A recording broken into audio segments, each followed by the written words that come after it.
రేలో మరో బ్రేకింగ్ చూస్తాం. రాష్ట్రంలో గంజాయి, డ్రగ్స్, ఇతర మత్తు పదార్థాల వినియోగం పట్ల సర్కారు ఉక్కుపాదం అవుతుంది. డ్రగ్స్ విక్రయిస్తూ ఎవరైనా పట్టుబడినా వారి పట్ల కఠినంగా వ్యవహరించాలంటూ పోలీస్ శాఖకు కీలక ఆదేశాలు జారీ చేసింది. ఈ నేపథ్యంలో eagle team, task force, SOT, narcotic control bureau రాష్ట్ర వ్యాప్తంగా విస్తృతంగా తనిఖీలు చేపడుతున్నారు. బస్టాండ్లు, రైల్వే స్టేషన్లు, ఎయిర్పోర్ట్లు, పట్టణాల్లో జాతీయ రహదారులపై వాహనాలను ఆపి క్షుణ్ణంగా తనిఖీ చేపడుతూ ఎక్కడికక్కడ గంజాయిని, డ్రగ్స్ అక్రమ రవాణాను అడ్డుకునేందుకు కేసులు నమోదు చేస్తున్నారు.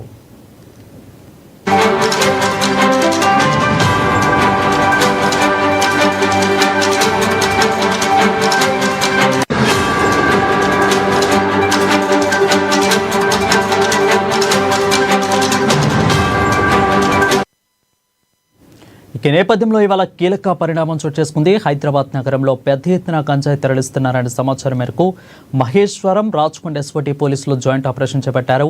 ఈ మేరకు రంగారెడ్డి జిల్లా అబ్దుల్లాపూర్ వద్ద తనిఖీలు చేస్తుండగా కారులో అక్రమంగా తరలిస్తున్న సుమారు 6 కోట్ల విలువ చేసే గంజాయిని గుర్తించి సీజ్ చేశారు. అనంతరం ముఠాను అదుపులోకి తీసుకుని కేసు నమోదు చేసి రిమాండ్కు తరలించారు.